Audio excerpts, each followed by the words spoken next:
지방선거가 꼭 40일 앞으로 다가왔습니다. 여야의 대진표가 속속 완성되면서 지역 정치권의 시계도 점점 빨라지고 있는데요. 이번 선거에서 여야 할 것 없이 수도권 다음으로 꼽는 최대 격전지가 바로 충청권이라고 하죠. 오늘 생생토론에서는 여야의 공천 과정을 우선 한번 짚어보고요. 충청권의 선거 판세에 대해 이야기 나눠보겠습니다. 그럼 먼저 토론에 함께 하실 분들 소개하도록 하겠습니다. 대전대 글로벌 문화 콘텐츠학과에서 김정복 교수 나오셨습니다. 안녕하세요. 대전참여연대 김정동 사무처장 시간 내주셨고요. 안녕하십니까. 다음은 배재대 행정학과에서 최호택 교수 나오셨습니다. 안녕하세요. 마지막으로 이종훈 정치평론가 함께하겠습니다. 안녕하세요. 먼저 준비된 영상부터 보시고 본격적인 토론 이어가겠습니다.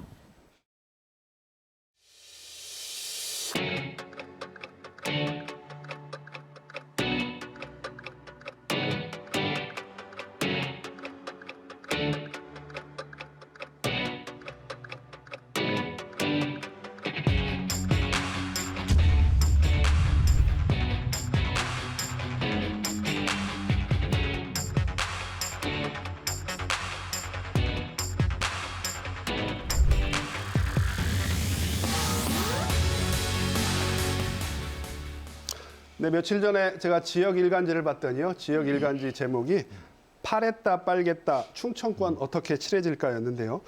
자, 최 교수님께 먼저 첫 질문 드리겠습니다. 요즘에 뭐 바쁘시죠? 여기저기 뭐 불러주시는 데가 많아서. 예. 요즘 충청권 분위기 교수님 어떻게 보세요? 네, 일단 대선 후에 지금 이제 지방선거가 치러지다 보니까 네네. 아무래도 뭐 대선이 워낙 뜨거웠잖아요. 네네. 그래서 지역에서는 그렇게 뭐 뜨겁게 지금 선거가 달아오른다 이렇게 네네. 볼 수는 없는 것 같은데요. 네. 지금 저 국민의힘 같은 경우에는 일단은 충청권 주자들이 다 결정이 되지 않았습니까? 네. 그래서 그 결정된 주자들을 보니까 면면을 보니까 네. 화력이 좀 세신 분들이더라고요. 아, 보니까. 화력이 있다? 예, 예. 이 말펀치도 세시고 그래서 네. 좀 기대가 되고요. 그다음에 이제 민주당 같은 경우에는 이제 현역들이 지금 이제 좀 강세를 지금 보이고 있는 거 아니겠습니까? 네, 물론 네. 이제 경선을 하고 있지만 거기에 이제 도전하시는 분들이 대부분 이제 기초자치단체장 출신이라든지 아니면 네.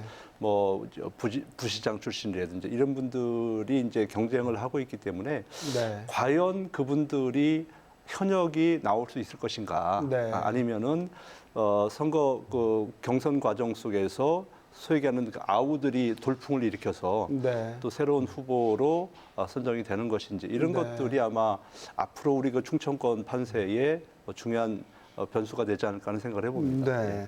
민주당이 아마 다음 주 월요일 정도면 결과가 나올 것 같은데 민주당 경선 과정을 좀 우선 지켜봐야 될 것 같고요. 예. 김 교수님은 요즘에 충청권 분위기 어떻게 보고 계십니까? 글쎄요, 대선, 지금 말씀하셨지만 대선이라고 하는 아주 뜨거운 정치적 이벤트를 겪고 난 다음에 네네. 바로 시작하는 이 지방선거 역사상 처음으로 그렇죠. 대선 다음에 있는 선거라서 원래 지방선거라는 게 약간의 중간평가의 성격이 좀 같거든요. 그렇죠. 예. 근데 이제 그렇지 않다라는 거죠. 네. 그런데 잘 아시겠지만 어쨌든 윤석열 대 이재명이라고 하는 대결 구도가 네. 이제 민주당 대 국민의힘으로 대결 구도가 좁혀졌기 때문에 네. 그런 측면에서 좀 유심히 볼 필요가 있습니다. 이제 네. 그런데 여전히 그런 면에서 보면 민주당이든 국민의힘이든 다소 전략이나 세부적인 그 여러 가지 준비 사항을 보면 네. 대선하고는 좀 다른 측면들이 좀 있는 것 같고 네. 현역 대 그다음에 새로운 인물들이 네. 대결하는 국면이라서 이게 이제 어떻게 될지는 조금 더 지켜봐야 되겠지만 아마도 새로운 정부가 출범하고 난 뒤에 한 20여일의 20일 시간이 이죠. 있기 때문에 네. 그 기간이 가장 중요한 변수가 되지 않을까 뭐 그렇게 생각하고 있습니다. 두 분 다 신중하게 말씀을 해주셨습니다. 예. 이 박사님, 뭐 사실 충청권도 뜨겁지만 사실 전국적으로 냉철하게 보면 최대 격정지는 역시 서울, 경기 아니겠습니까? 예. 전국 상황은 어떻다고 보십니까? 예. 충청권도 역시 만만치 않게 이번에 뜨거울 것으로 이렇게 좀 보이고요. 네.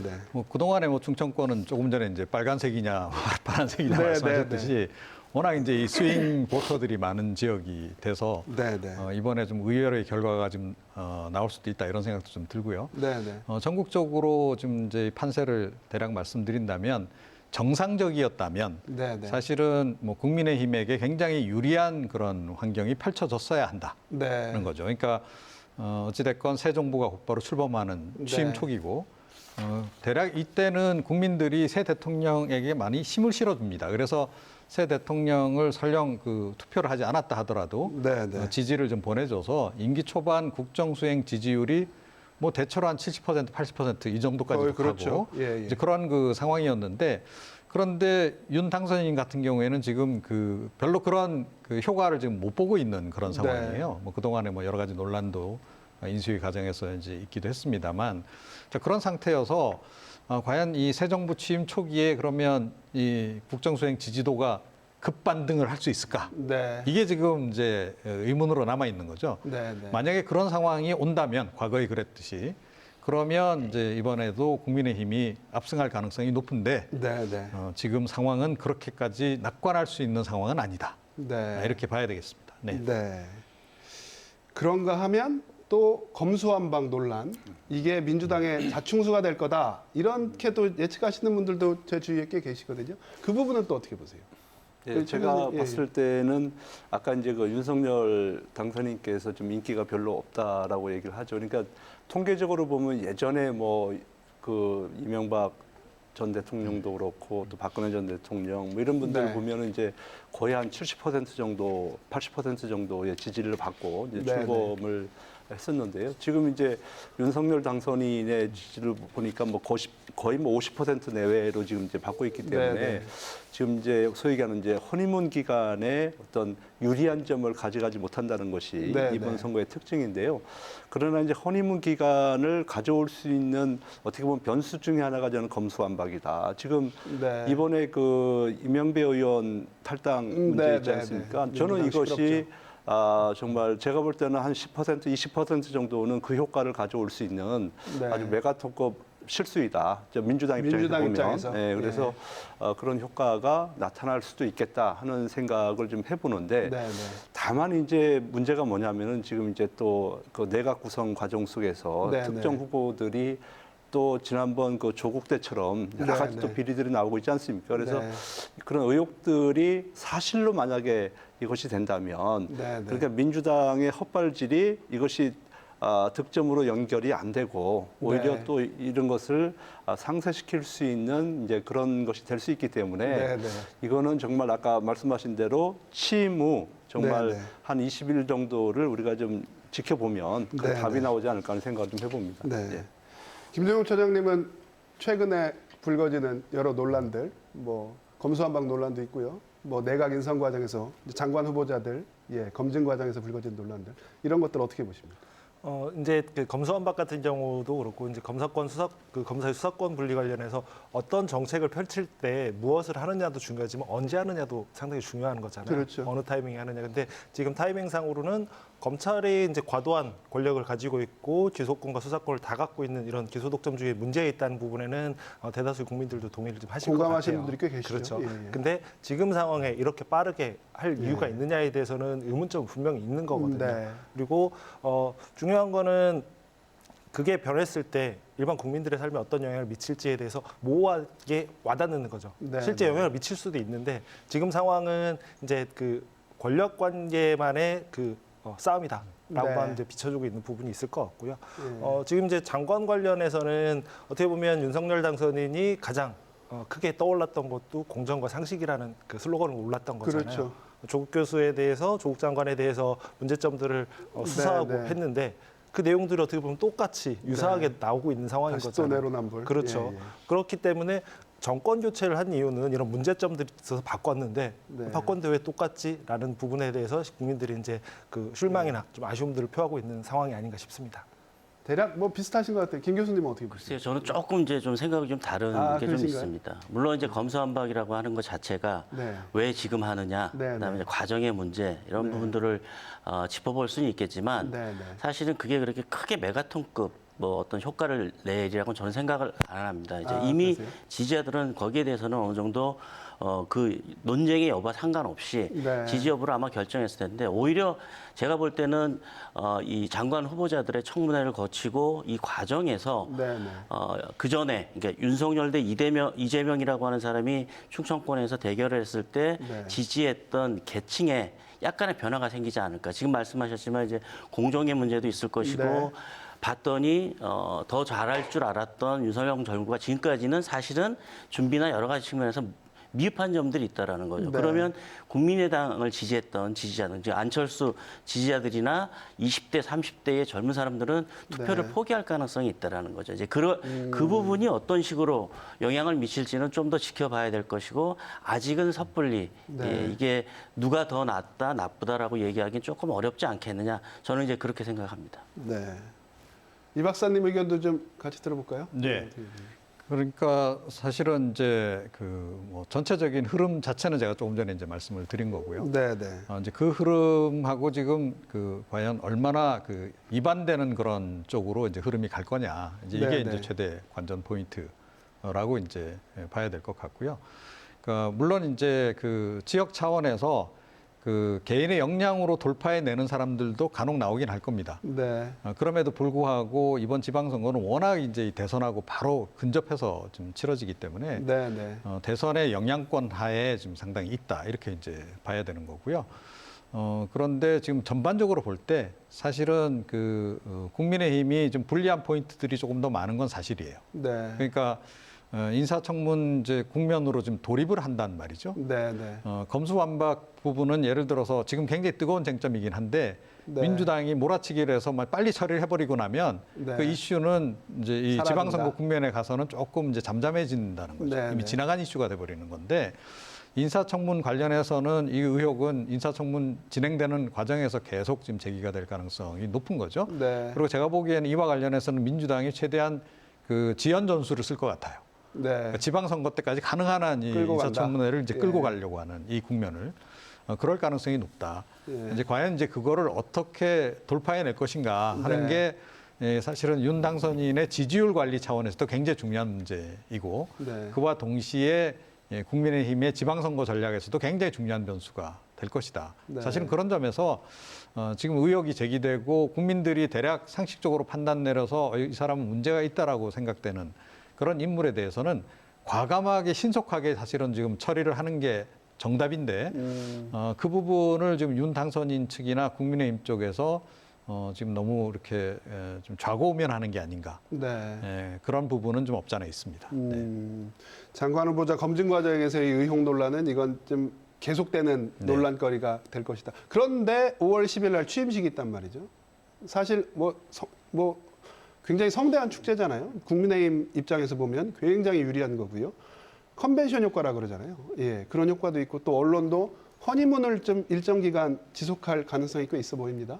그런 건 또 국민의힘에 유리해 보이는데요. 어떻게 보이세요? 그러면 아무래도 이제 뭐 허니문 기간은 아무리 지금 세상이 빠르게 돌아간다 할지라도 네네. 취임 후에 지금 이제 20일 있다가 선거가 치러지는 거잖아요. 네네. 그러면 국민들은 그 부부가 네네. 잘 살기를 바라는 게 우리 한국 사람들의 어떤 인지상정이거든요. 네네. 근데 그런 측면에서 보면은 사실은 이제 국민의힘에 힘을 실어줄 가능성이 저는 있다 이렇게 보는 거고요. 그 다음에 또 이제 아까 우리 김종국 교수 말씀하신 대로 이 지방선거라고 하는 이제 그러니까 회고적 투표 행위를 하는 거예요. 그러니까 네. 앞으로 미래에 대한 비전을 보고서 뭐 투표하는 것도 있지만은 사실은 지난 정부가 또 어느 정도 잘 했는지 이 부분에 또 있는 거거든요. 근데 과연 지난 5년 동안 우리 그 정부가 우리 지역 발전에 얼마나 많은 역할을 했는지 그리고 또 얼마나 많은 변화가 있었는지 이런 것들도 아마 유권자들은 분명히 볼 것이다. 왜냐하면 네. 이것이 이제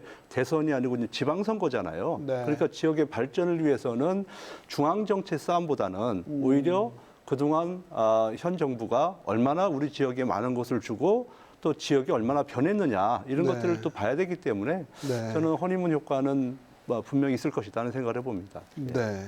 문제는 이제 허니문 효과가 있으려면 네, 이제 네.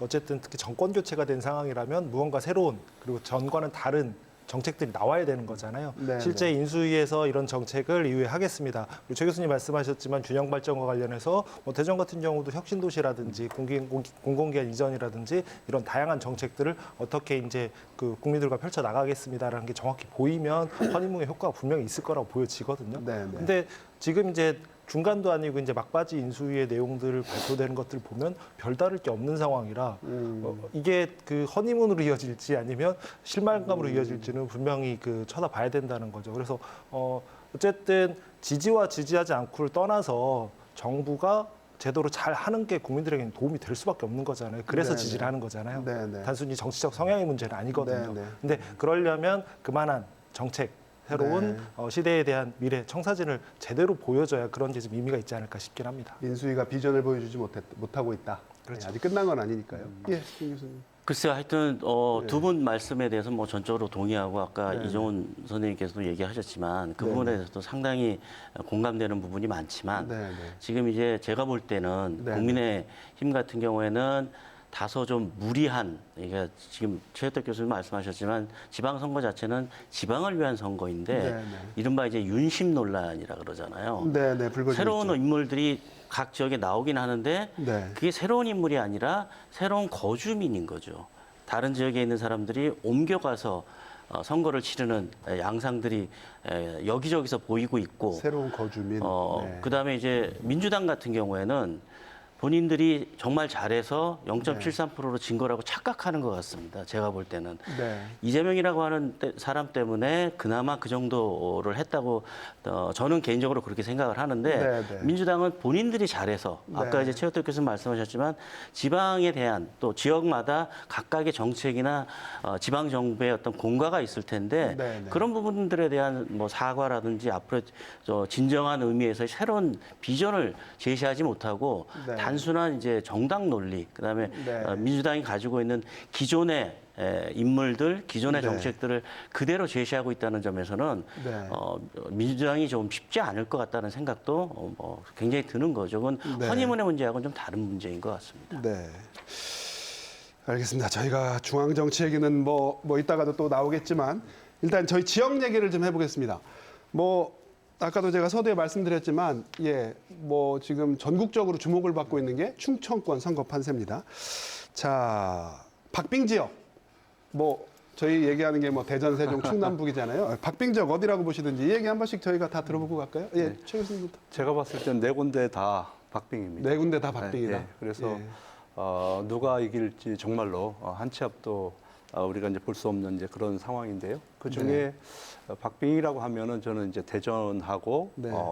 저 충남 지역을 꼽고 싶은데요. 박빙 중에 네, 박빙은 중에 대전, 박빙이다. 충남이다. 그리고 예. 왜냐하면은 지금 이 민주당 같은 경우에는 이제 아마 현역들이 이제 뭐라 할까요, 경쟁력이 있어 보이지만 네, 그러나 우리 충청 지역의 항상 그동안의 문제점이 어떤 문제점이냐면 강한 리더십, 추진력이 있는 자치단체장이 없었다. 네. 그래서 국민의힘 같은 경우는 이제 어떻게 보면 이제 그런 분들이 지금 이제 후보로 된 거 아니겠습니까? 이제 그러다 네. 보니까 현역하고 아주 힘센 네. 그런 이제 어떻게 보면 이제 여당 후보죠. 또 이제 새로운 여당 후보가 붙게 되면 네, 네. 저는 정말로 재밌는 게임이 될 것 같다 하는 네. 생각을 해보고 우리 아까 제가 말씀드린 대로 이장우 의원하고 김태흠 의원이 보통 분들이 아니잖아요. 화력이 세시다. 그러니까 중앙 정치에서도 정말 그분들 펀치가 대단한 펀치들인데 그게 이제 지방으로 넘겨오는 거예요. 그래서 네. 모처럼만의 지방에서도 그런 파이팅을 볼 수 있는 거기 때문에 네. 아마 유권자들도 관심이 많을 것 같고요. 또 그분들이 내놓는 공약, 추진력 이런 것들 한번 우리가 지켜보면 재밌을 것 같습니다. 네. 대전과 충남을 박빙 중에 박빙으로 뽑아주셨고, 예. 이 박사님 서울에서 보실 때는 어떻습니까? 예. 충청권 지역은 역시 그래도 제일 관심을 많이 갖죠. 선거 네네. 전문가들이라고 한다면 누구라도 그렇습니다. 매 선거마다 사실은 이제 좀 굉장히 출렁이는 그런 결과를 네. 보이지 않았습니까? 그러니까 지난번 지방선거 4년 전 지방선거 결과는 다 아시다시피 민주당이 싹쓸이를 완전 전국적으로 하는 네, 그런 네. 상황이었고 충청권에서도 마찬가지였는데 이번 같은 경우에 과연 이게 이제 국민의힘이 이 중에서 과연 얼마나 다시 이제 탈환해 올 수 있겠는가 이게 네, 이제 네. 최대 관전 포인트고 그게 조금 전에 이제 말씀하셨듯이 이제 그래서 이제 상당히 좀 중량급 인사들을 투입을 한 건 맞는데 네, 네. 그런데 제가 보기에는 이게 꼭 좋은 카드였는지는 잘 모르겠어요. 국민의힘 그러니까 후보가. 도전자들이라고 한다면 그야말로 도전적이어야 되지 않겠습니까? 네. 그래서 조금 모험이 따르더라도 네. 좀 새로운 인물, 참신한 인물을 네. 투입을 해서 공격적으로 이렇게 접근하는 이런 것도 좀 필요한데 그거보다는 일단은 인지도 그리고 뭐 이제 득표력, 네. 조직력 네. 이런 거를 좀 위주로 선택을 네. 한 게 아닌가.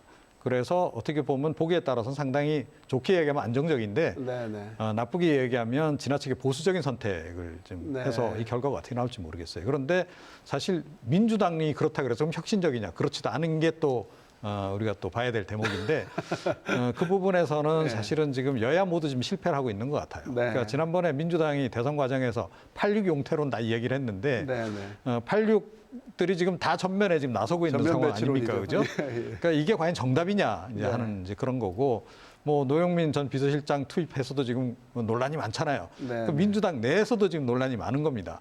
네. 그래서 지금 양당 모두 일단은 세대 교체 내지 혁신 공천에는 좀 실패한 상태고 네, 네. 그러다 보니 좀 전통적인 조직력에 의거한 선거전이 될 가능성이 좀 굉장히 높아진 것. 네. 이게 이제 한 가지 포인트고 네, 네. 그래서 조금 걱정되는 대목은 투표율이 좀 떨어질 수도 있겠다. 그러니까 지난 대선 과정에서는 MZ 세대들이 굉장히 적극적으로 참여했잖아요. 그렇죠. 이대남, 이대녀들이 네, 네. 뭐 막판에 적극적으로 참여하면서 투표율이 확 올라가고 그랬었는데 이 사람들이 이번 지방선거, 특히 충청권 지방선거 같은 경우에는 네. 이거 뭐 인물 별로 신선하지도 않고 뭐 어디를 봐도 이래서 그분들이 참여를 안 할 가능성들이 좀 상당히 높아서 충청권 투표율이 지난 대선 대비해서 좀 상당히 많이 떨어질 가능성이 있지 않나.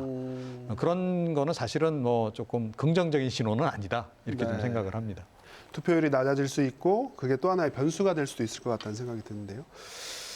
김 교수님, 지난 대선에서 민주당이 24만 7천 표 차이로 졌잖아요. 근데 제가 좀 찾아봤더니 충청권에서 14만 표 차이가 났더라고요. 그러니까 참 충청민심, 그러니까 지난 대선에서 충청권이 윤석열을 선택한 건 맞지만 그렇다 그래서 정말 50.1대 49.9라고 해도 봐도 뭐 지금 뭐 크게 틀리지 않을 것 같은데 두 분 얘기 들으셨잖아요. 예, 예. 이번 지방선거는 어떻게 될 거라고 보십니까? 글쎄요, 이제 14만 표 차이 말씀을 하셨는데 네, 네. 사실은 그거보다는 네. 대선 전에 민주당 지지율하고 네. 국민의힘의 지지율이 생각보다 차이가 많이 납니다. 대선 직전에. 그러니까 예. 대선 직전인 거죠. 네네. 민주당이 30%대 초반이었고 네네. 국민의힘은 항상 40%대 언저리에 있었거든요. 사실은 그 퍼센테이지를 보면 실제 그리고 또 안철수 후보가 사퇴하면서 국민의 정당까지 네네. 합쳐졌기 때문에 네네. 윤석열 후보가 사실 50%를 훨씬 넘는 상회하는 네. 그거보다 더 큰 표차가 났어야 됨에도 불구하고 그 표차가 나지 않은 거죠. 네. 그런 측면에서 보면 대선의 국면하고 지금 그 지방선거의 국면은 조금 다른 게 분명하고 저는 네, 사실 이 아까 최초에서 말씀하셨던 대전 충남이 격전지라고 하는 것은 누구나 다 이해할 수 있고 네, 충분히 네. 공감하는데 네, 사실 저는 옆 동네가 사실 더 궁금합니다. 충북 도지사 선거 지금 말씀하셨던 이 부분은 좀 그 기존의 틀하고 다른 내용이 좀 있고 새로운 인물이라고 하지만 어쨌든 위에서부터 내려오신 분들도 계시고 네, 네.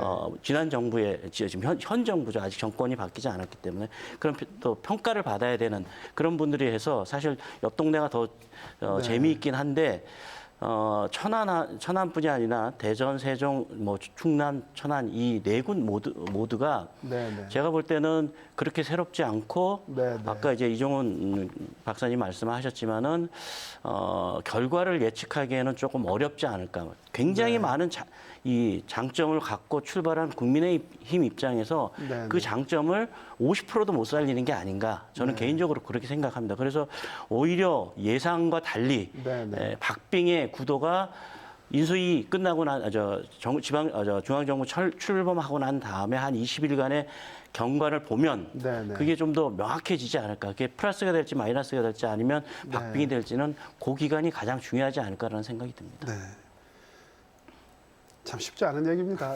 저희도 봐도 예, 처장님. 예. 뭐 이렇게 충청권이 다 박빙이라는 거는 이견은 없으실 것 같아요. 네, 그래서 네. 저는 이제 대전 같은 경우를 보면 서구가 이제 핵심 지역이 되지 않을까 싶거든요. 서구요. 기초자치단체장. 그렇죠. 예, 이제 예. 서구의 결과에 따라서 이제 대전 전체의 결과들이 이제 그 휩쓸리지 않을까. 실제 이제 그 4대 선거부터 서구청장이 당선된 당이 다 시장이 됐었거든요. 네. 물론 이제 인구가 가장 많은 것도 있고 네, 그렇다 네. 보니 영향을 미칠 수밖에 없겠죠. 네. 근데 거기다가 이제 현직 청장이 이제 시장 경선으로 나오면서 이제 공석이 된 거잖아요. 네, 네. 이제 그 결과가 좀 많이 미치지 않을까 싶고요.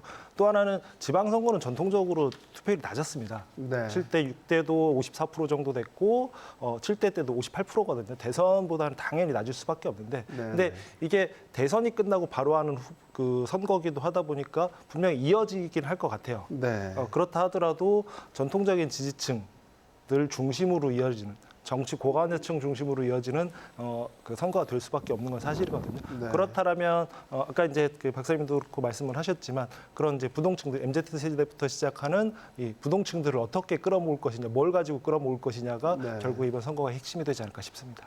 MG 세대입니다. MZ 아니. 그런 제가 얘기가. 봤을 때는 예. 아무래도 낮은 투표율 어떻게 보세요? 저는 그렇게 낮지 않을 것 같아요. 낮지 않을 것 같다. 왜냐하면 예, 예. 지금 이제 각 당에서 이제 후보들이 결정이 되면 네, 네. 그 후보들은 지금 이제 총알을 지금 장전하고 있잖아요. 그게 네, 이제 네. 공약 아니겠습니까? 그래서 지금 메가톤급 공약들이 많이 준비가 돼 있는 것으로 제가 알고 있습니다. 그러면 아마 그 MZ 세대를 비롯한 이제 많은 지역민들이 그 공약에 관심을 저는 가질 거라고 보기 때문에 MZ 세대를 포함해서. 예, 포함해서 예, 예. 그래서 그건 충분히 가능할 것 같고요. 또 하나 저희가 이제 또 관심 있게 봐야 되는 것은 또 다른 축이 교육감 선거잖아요. 네. 예, 그러니까 대전 같은 경우는 지금 세 분이 나온다고 그러니까 여기는 뭐 제가 볼 때는 이제 2강 구도에서 뭐 이제 싸움이 좀 치러질 것 같은데 네. 근데 이제 세종하고 지금 충남을 보면 네. 네.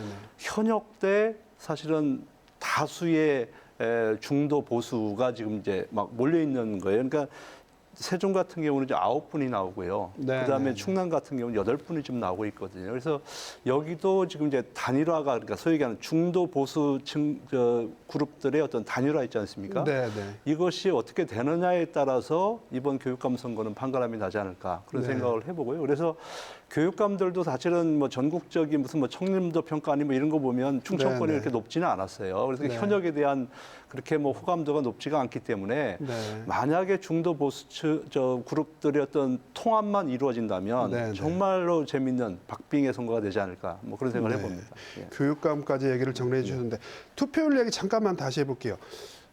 김 교수님, 일단 이대남 이대녀들의 투표율 대선보다는 뭐 낮겠죠. 근데 많이 낮을 거라고 보십니까? 그리고 투표율이 낮다면 어느 당에 유리할 수 있을까요? 어떻게 보세요? 뭐 저는 개인적으로는 최우택 교수님의 뭐 예상이나 기대와는 네. 좀 달리 네네.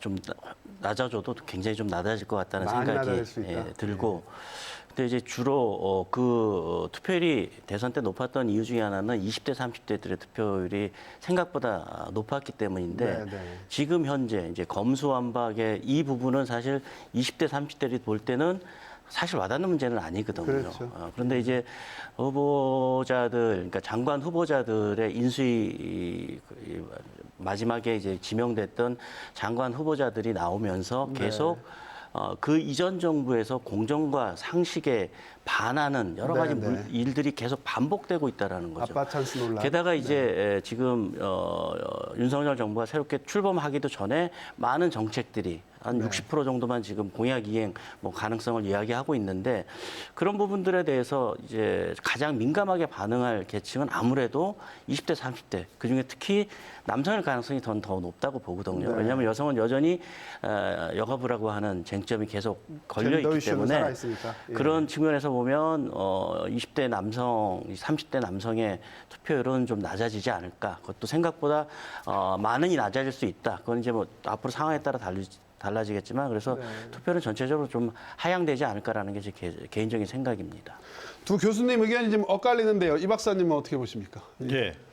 뭐 엇갈리는 와중에 제가 중간에 끼어서 뭐라고 좀 말씀드리기가 굉장히 좀 조심스러운 네, 네. 예, 그런 상황인데요. 조금 전에 말씀드렸듯이 전체적으로는 조금 떨어질 가능성이 네. 높다는 거고요.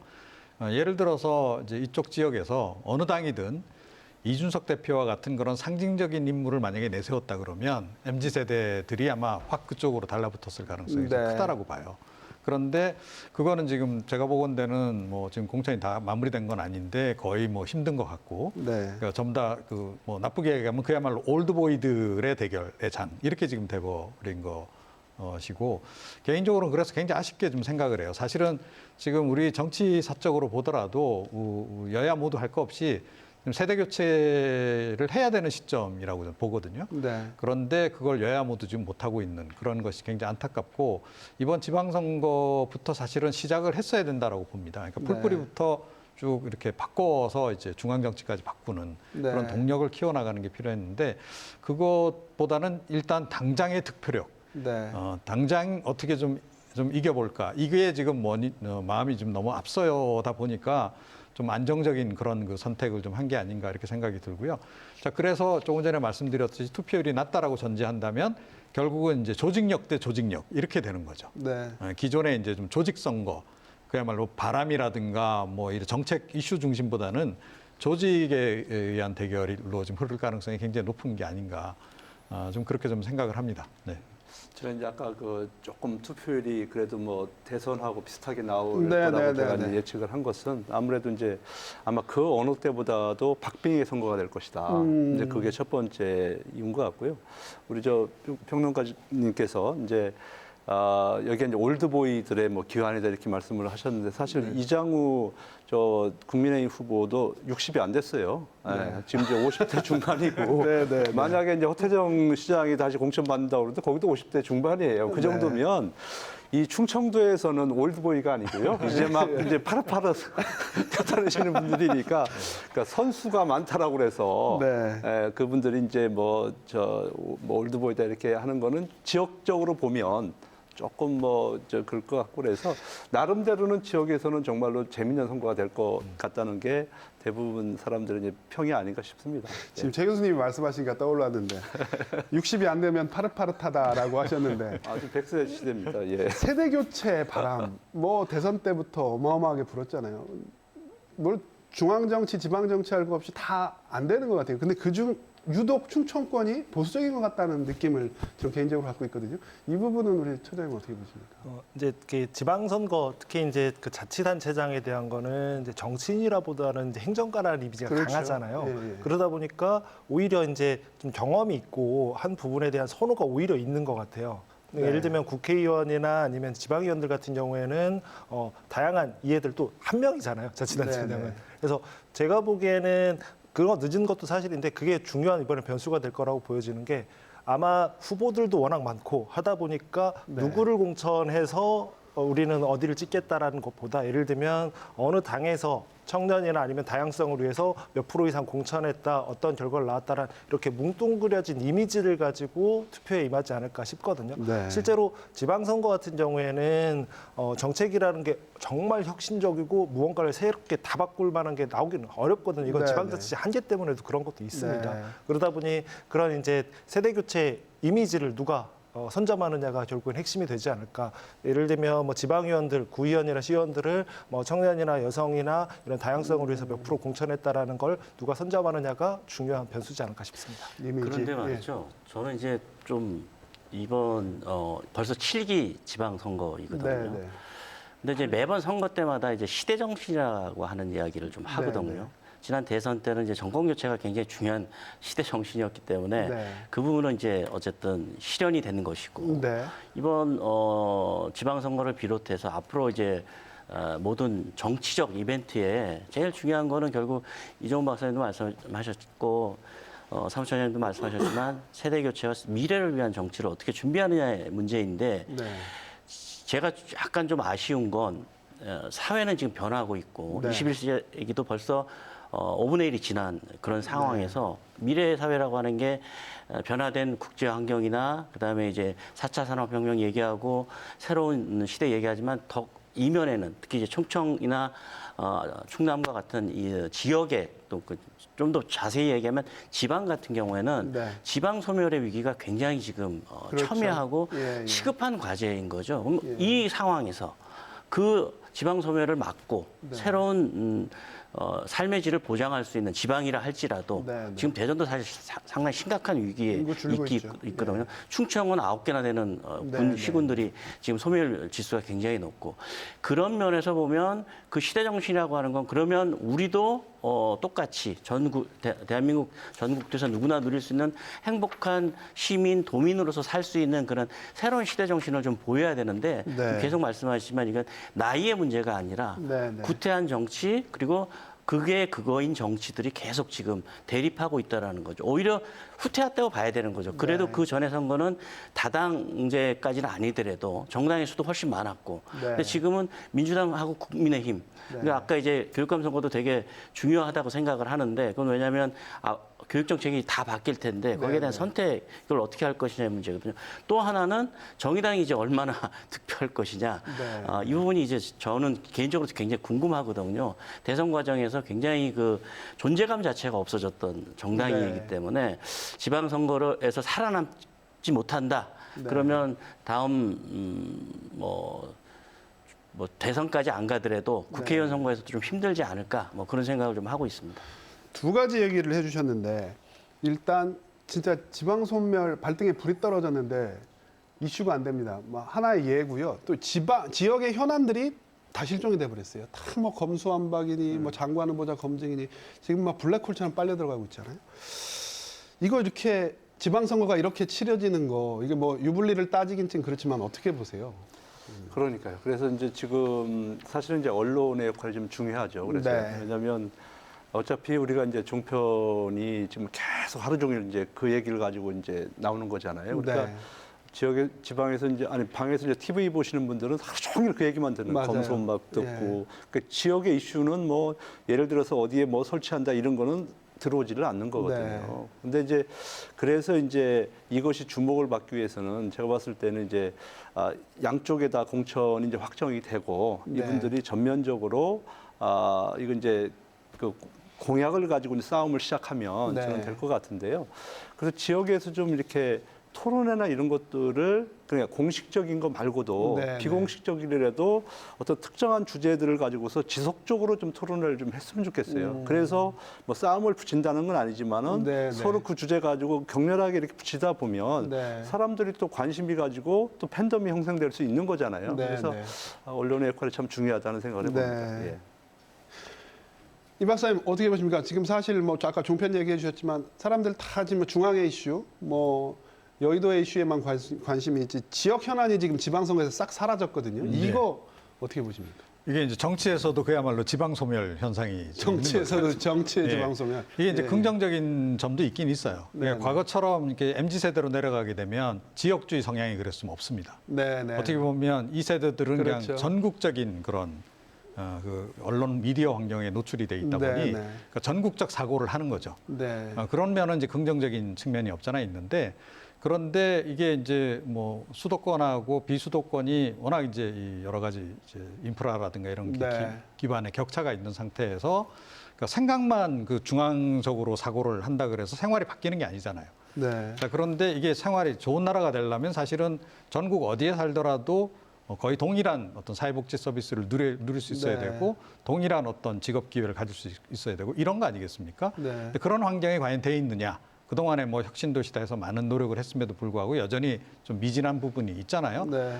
역시 가장 핵심은 산업 인프라죠. 그다음에 이제 사회 복지를 포함한 사회 인프라 이제 이 두 가지라고 이제 크게 우리가 나눠볼 수 있을 텐데, 그러니까 그런 부분에서 사실은 이 대전, 이 충청권 같은 경우 굉장히 이점이 많아요. 네. 여기 뭐 대전만 하더라도 당장 뭐 과학 기술 도시 아니겠습니까? 네, 네. 그런 뭐 굉장히 좋은 인재들도 많이 가지고 있고, 그러면 그 인재들을 잘 활용해서 4차 산업혁명을 그야말로 전국적으로 주도할 수 있는 그런 그 환경도 지금 가지고 있다라고 보는데, 제가 아직까지 뭐 제가 정밀하게 다 들여다보지는 않았습니다만 대략 현재까지 이렇게 후보자들 나와서 내거는 공약들을 보면 굉장히 두루뭉실하거나, 네. 예, 전국을 제대로 못 찌르는 그런 내용들이 좀 많다 이런 생각이 들어요.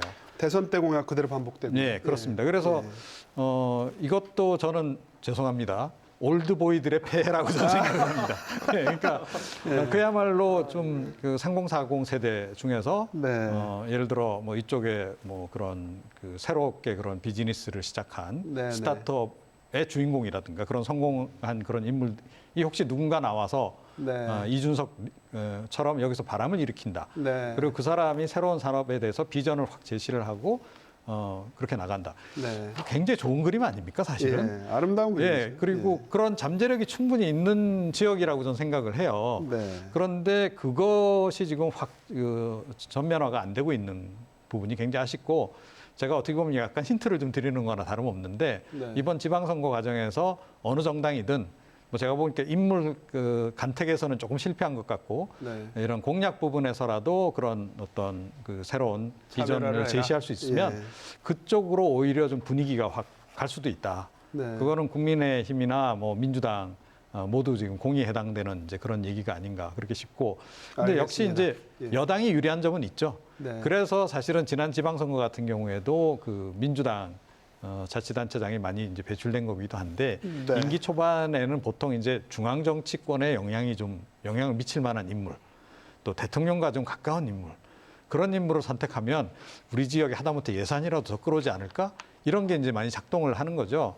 그래서 이제 뭐 이번 같은 경우에도 그런 점에서 상당히 이제 국민의힘이 유리한 환경에 있는 건 맞는데 이제 그걸 과연 어떻게 잘 이제 선거의 국면에서 구현을 해내서 이거를 해낼 수 있느냐 하는 거는 결국 국민의힘의 역량 또 지금 나와 있는 후보자들의 역량에 달린 네. 문제가 아닌가 이렇게 생각을 합니다.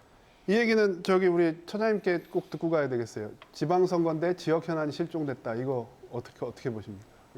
왜 현안이 사라졌냐를 잘 살펴볼 필요가 있을 것 예, 같아요. 예. 저 구조의 문제가 분명히 있다고 보거든요. 네네. 왜냐하면 각 정당의 후보들이 지금 공약 열심히 준비하고 있습니다. 기다려 보세요. 좋은 게 나올 거예요라는 식으로 대하고 실제 선거가 시작되면 이렇게 던지는 형태로만 나오는 거거든요. 네네. 뭐냐면 시민들은 그 공약을 만드는 과정에도 같이 참여할 수 있어야 되는 거거든요. 실질적으로는. 예, 예. 지금도 행정에서도 정책 결정 과정에 시민들이 참여하는 게 시대적 흐름이고 변화기도 네. 한데 왜 이 중요한 과정에 네. 시민들을 다 배제하고 각 정당에서만 물론 모든 것들을 다 그렇게 할 수는 없겠죠. 근데 네, 그런 네. 것들 미리 내고 시민들이 그 같이 공약을 만드는 과정에 그리고 어떤 게 필요한지 어떤 고민이 필요한지 우리의 비전은 무엇인지 같이 얘기하는 과정에 시민들을 참여시켜야 이게 네. 말 그대로 제대로 된 그 지방 민주주의가 될 수밖에 없는 거고 그리고 네. 그래야 그 공약에 대해서 관심을 가질 수밖에 없는 거잖아요. 네. 아무리 좋은 거를 다른 사람이 그냥 던져놓은 것만에 대한 관심도는 떨어질 수밖에 없거든요. 이런 네. 구조를 각 정당, 각 후보들이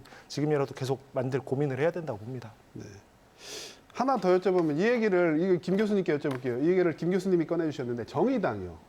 이번 지방선거에서 정의당 얘기를 들어보면 참 여력이 없다. 정의당이 지금 그렇게 나오더라고요. 그래서 대전하고 세종 같은 경우에는 아마 시도지사 후보를 못 낼 것 같고 충남은 어떻게 해서든지 내겠다라고 하는데 정의당이 없는 상태에서 박빙의 승부가 펼쳐지잖아요.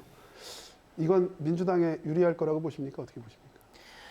글쎄요, 참 어려운 얘기인 것 같습니다. 네. 왜냐하면 기본적으로 이제 지방선거라고 하는 그 의미는 네, 네. 지방에 있는 일 잘하는 사람들, 그다음에 네, 지역의 현안들을 반영해 줄 수 있는 사람을 뽑는 일꾼 선거이기 때문에 네, 네. 정의당의 존재는 또 국민의당의 존재라고 하는 것은 제3세력으로서 충분히 견제나 균형을 해줄 수 있을 만한 대안 세력이 되는 네, 거죠. 네, 그런데 이제 그 대안 세력이 이제 사라지게 되면 유권자들은 둘 중에 하나를 선택해야 되는 그렇죠. 그런 상황이 되잖아요. 이럴 경우 저는 개인적으로는 그렇게 생각합니다. 지금 현재 뭐 마지막에 할 얘기를 지금 먼저 제가 끄집어내는 것 같은데 지난 대선에도 제가 그런 얘기를 한 적이 있었는데 네. 적어도 민주당의 적은 이재명의 적은 이재명이 아니라 네. 이재명의 적은 민주당일 것이다라고 얘기를 했거든요. 이번 대선도 똑같을 것 같습니다. 제가 볼 때 민주당의 적은 민주당이고 네. 대신 국민의힘의 적은 윤석열 정부의 새로운 윤석열 정부가 어떻게 출범해서 네. 잘 꾸리느냐의 문제인 것 같거든요. 네, 네. 근데 그 얘기는 무슨 뜻이냐면 사실은 정의당이 없는 민주당과 국힘의 선거에서는 네. 변수라고 하는 것이 그 둘의 민주당이 얼마나 잘 그동안 대처하느냐의 문제하고 윤석열 새로운 정부가 얼마나 잘하느냐의 네. 손익분기점의 편차가 누가 더 줄이고 크게 하느냐에 따라서 승부가 갈릴 것 같아서 네. 민주당 입장에서는 지금 현재로서는 좀 어려운 구도이지만 네. 생각보다는 국민의힘이 적절하게 대응하지 못하고 있다는 측면에서 보면 진짜 박빙의 구도가 아닌가 네. 그렇게 생각합니다. 사실 이렇게 박빙의 선거에서 선거 판세를 좀 저희가 예측해 본다는 것 자체가 굉장히 어려운 일이었는데요. 뭐 토론은 거의 끝나갑니다. 이제 마무리 발언 들을 시간이 됐는데요. 그 선거 축제의 장이 돼야 되잖아요. 자, 남은 기간 고려할 점이 있다면 아니면 핵심 의제 같은 거 뭐 어떻게 뭐 조언을 좀 해주셔도 좋을 것 같습니다. 마무리 발언 한 1분 안 넘게 좀 부탁드립니다. 최 교수님부터 좀 들을까요? 네, 정의당의 역할은 이제 어떻게 보면 그 뭐 선거에 큰 영향은 미치지는 않았지만은 이제 선거 과정 속에서 양쪽이 잘못했을 때 좀 지적하는 역할 뭐 이런 것도 있었거든요. 네, 네, 근데 네. 이번에 이제 그런 게 없을 것 같아서 좀 아쉽다는 생각이 들고요. 그리고 이제 우리가 선거라고 하는 것은 뭐 늘 항상 얘기하는 거지만 우리의 미래를 선택하는 거거든요. 내가 어떤 환경에서 또 어떤 복지적 혜택을 누릴 것인지 또 어떤 체육시설에서 내가 뛰어놀 것인지 이런 것들을 우리가 이제 선택하는 것이기 때문에 정말 내가 지역을 주도한다는 그런 마음을 가지고 꼭 유권자들을 좀 꼼꼼하게 따져보는 것이 저는 필요하다 하는 생각을 해봅니다. 지방선거는 더 그렇죠. 예, 네네. 이 박사님. 예. 저는 MZ 세대에게 좀 호소를 드리고 싶어요. 네. 그러니까 지난 대선으로 여러분의 역할이 끝난 게 아니다. 네네. 오히려 이번 지방선거를 통해서 여러분들의 역할이 시작된 거나 다름없다. 네. 이런 생각을 좀 가져주셨으면 좋겠어요. 그래서 네. 출마도 적극적으로 하시고 네. 투표도 열심히 하셔야 된다. 네. 그리고 지방 정치가 바뀌어야 그 힘이 중앙호에 미쳐서 중앙 정치까지 바뀐다. 네. 그 힘의 근원은 바로 여러분의 손에 달렸다. 그 말씀을 꼭 좀 드리고 싶습니다. 아, 젊은이들이 저희 방송을 좀 많이 봤으면 좋겠는데. 예. 우리 저희 처장님 말씀부터 드릴까요? 예, 예. 축제는 네네. 구경하는 것보다 참여하는 게 더 재밌습니다. 네. 그러려면 축제에 참여할 수 있는 장을 만드는 거는 정당과 후보들의 몫이라고 보고요. 네. 그리고 거기에 적극적으로 참여해서 즐기는 네. 거는 시민의 몫일 것 같습니다. 네. 그 순서는 분명히 후보들 그리고 각 정당에서 시민들이 참여할 수 있는 장을 만들어야 된다는 것 잊지 않았으면 좋겠습니다. 야, 멋있는 말이네요. 축제는 구경하는 것보다 참여하는 게 더 재밌다. 예, 김 교수님. 네, 그 지방선거가 어쨌든 풀뿌리 민주주의의 그 현장이고 실험장이라고 하는 측면에서는 축제와 같아야 되는 게 맞는 거죠. 네, 네. 그런데 특히 이제 이 충청 지역은 제가 보는 관점에서는 오히려 계속 혈연이나 지연, 학연이 더 강하게 작용하는 그런 지역 중에 하나라는 거죠. 네, 네. 그래서 이 축제가 되려면 충청권에 살고 계시는 도민 시민 여러분들께서 네, 직접 네. 참여하시고 또 좋은 선택을 해주시는 게 가장 좋은 축제가 되지 않을까 생각합니다. 네. 알겠습니다. 네, 요즘 정치판을 보면요. 후보 본인들마저 지방선거에 출마했으면서 심판론과 견제론만 부각하는 모습 씁쓸하기만 한데요. 대선이나 총선도 중요하지만 나의 실생활과 가장 밀접한 선거는 바로 지방선거라는 사실 잊지 말아야겠습니다. KBS 생생토론 여기서 마칩니다. 토론 준비한 네 분 수고 많으셨습니다. 예. 시청해주신 여러분 고맙습니다.